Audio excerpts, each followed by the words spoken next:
Okay, let's go.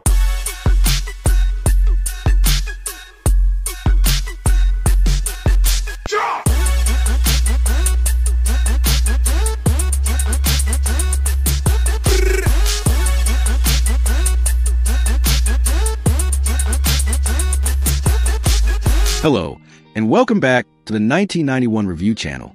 This is a channel that specializes in reviewing and analyzing the events, characters, and series from the world of Chinese animation. If this is your first time discovering the channel, please give me a like and a subscription. I put a lot of meticulous effort and detail into the videos I make, so your support will be greatly appreciated. In the vast universe of Battle Through the Heavens, it's safe to say that the fateful and complicated love story between Xiao and Queen Medusa is a topic that has never lost its heat among fans. Wouldn't you agree? This is a conventional love story. It's a symphony of hatred, conquest, reluctance, and finally, acceptance, woven from life and death battles and world-shaking schemes. Even between these two individuals from opposing sides, who seem like sworn enemies, one of the most unprecedented situations occurred. Despite not being officially in love, the arrogant Queen Medusa gave birth to a lovely princess for Xiao, the crystallization of a fateful incident. This child was an unintentional event for both of them, an outcome that neither could have possibly foreseen. However, this surprising existence has made countless people curious. Who is this little girl? How terrifying is her power, carrying the bloodlines of the Flame Emperor and the Snake Person Queen? And what will her life be like? Without keeping you waiting any longer in this video, let's join 1991 Review as we pull back the curtain of secrets to explore the life and power of Xiao. Xiao Yan's most precious daughter, his pride, and his priceless treasure. First, to truly understand Xiao's birth, we must travel back in time to one of the most pivotal events in Xiao Yan's life. As some of you may already know, the reason Medusa became pregnant was due to a world-shaking incident at the bottom of the Heavenly Flame refining cheap pagoda at the Jianan Academy. At that time, in his desire to subdue the fallen heart flame, Xiao Yan's sanity was invaded by the demonic heart flame of the Heavenly Flame, causing him to fall into a state of frenzy. Ironically, Medusa was also present, her soul in the process of merging with the seven-colored heaven-swallowing python, leaving her incredibly weak. In a chaotic space filled with the tyrannical energy of a heavenly flame, these two individuals, one who had lost his reason, the other in a state of weakness, had a fateful encounter. Under the influence of the fallen heart flame, they merged. This wasn't just a physical union, but a fusion of souls and energies, planting a seed for a new life. A being who would carry three bloodlines: the Dou-Di bloodline of the Xiao clan, the ancient magical beast bloodline of the seven-colored heaven-swallowing python, and the noble bloodline of the snake people race. After that event, Medusa was filled with both hatred and complex feelings.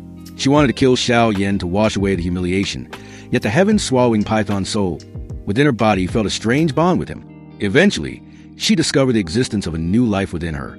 Not long after, Medusa finally gave birth to a baby girl, naming her Xiao. Her birth was a miracle, because she was born simultaneously with the seven-colored heaven-swallowing python, inherited a portion of energy from a fallen heart flame, and was nourished during pregnancy by the countless heavenly treasures and seventh-grade medicinal pills provided by Xiao. Xiao was born as a Dou-Zong Anchor Emperor expert. A newborn with the strength of a Dou-Zong was an unprecedented event in the history of the Dou-Qi continent, enough to make any power in the continent tremble in fear. But it didn't stop there. She also inherited the outstanding alchemy talent from Xiao, a talent that seemed to be deeply engraved in her soul. After meeting her father and being officially acknowledged, Xiao was brought to the Falling Star Pavilion, which is considered a holy land for alchemists. There, under the direct guidance of medicine saint Yao Lao, she revealed an astonishing gift for alchemy, the profound alchemy knowledge that others would take decades to comprehend. She could master after hearing it just once. In a short period, Xiao could refine high-grade medicinal pills on her own, earning immense praise from Yao Lao, a man who once stood at the pinnacle of the alchemy world, who saw her as a prodigy who could not be judged by common sense. Furthermore, Xiao's power took a divine leap. Later, through her bloodline inheritance, when her father, Xiao, broke through to the Dou-Di anchor god realm, cleansed his body with the imperial flame, and was honored by the heavens with the title Flame Emperor, his Xiao clan bloodline ascended to a new level. The purest Dou-Di energy flowed back to his closest kin. Instantly, Xiao, who was at the Falling Star Pavilion, directly broke through, shattering all realm barriers to become an 8-star Dou-Shang Anchor Saint expert. It was a single step to the heavens, granting her power comparable to the ancient ancestors of the continent's most powerful factions. After the Great War of the Two Emperors ended, when Xiao married sooner and later had a son, Xiao, as the elder sister, accompanied her younger brother, Yao Lao, and others to shatter the void and travel to the Great Thousand World, a completely new universe and a much grander stage. From here, Xiao and her family began a new journey, with a new status. She was no longer the little princess of the Jiama Empire, but the great young miss of the Endless Fire Territory, a super faction founded by the Flame Emperor, Xiao, in the world of the Great Ruler. She first appeared under the name Xiao, with her cultivation sealed at the 5th grade sovereign level. Her background at this time was immensely powerful. Her father was a Flame Emperor Xiao, one of the overlords of the Great Thousand World, and her mother was the mistress of the Endless Fire Territory. However, due to her unique constitution, a combination of 3 bloodlines, her body contained a terrifying amount of energy. To protect his daughter, Xiao had to use his own methods to seal the majority of her power. Therefore, Xiao often had to hibernate. In other words, each long slumber was not a waste of time, but a necessary process for her body to merge with and digest that enormous energy. Every time she woke up, her strength would increase significantly. It must be said, Xiao doted on and cherished his daughter immensely. Moreover, a soul imprint from the Flame Emperor was left within Xiao's body. This meant that whenever she was in danger, no matter where she was in the Great Thousand World, her father would instantly sense it. Along with that, she carried a sliver of her father's imperial flame, which, in a critical situation, could be activated to unleash enough power to annihilate an earthly sovereign in an instant. Her journey in the Great Thousand World began when Xiao first met Mu-chun at the Dragon Phoenix Haven. She saw in Mu-chun an unyielding will and potential similar to her father's in his younger days. After experiencing many things together, she developed a favorable impression of him and considered him a close friend. After killing the young master of the Serpent Temple, she used her heaven-swallowing python instincts to devour his blood essence.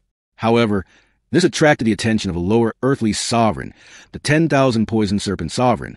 When attacked by this tyrannical old man, Xiao was forced to use the sliver of imperial flame her father had given her. The moment that flame, carrying the pressure of the Flame Emperor, appeared, it terrified the 10,000 poison serpent sovereign so much that he had to sever his own snake tail to escape, showing just how terrifying Xiao power was. Afterward, Xiao went to the ancient heavenly palace and became a golden dragon disciple, obtaining 99 spirits of the heavenly river and defeating Zhu Yan in the scripture tower, showcasing her superior strength. This indicated that breaking through to the earthly sovereign realm was merely a matter of time for her. And finally, after the events at the ancient heavenly palace concluded, Xiao returned to the Endless Fire Territory and entered a deep hibernation once more. 1 year later, upon waking, to the anticipation of everyone, the little princess of the Endless Fire Territory broke through again, shattered all her shackles, and officially became a heavenly sovereign expert, standing at the pinnacle of the Great Thousand World and writing her own legend. Wouldn't you agree this is a perfect ending? A phenomenal journey from an unintentional life to a world-renowned female expert. Are there any of you here who love a cute, talented, and powerful daughter like Xiao? Let's discuss it in the comments below. That's all for this video. Hello, and see you again in the next videos on the 1991 Review channel.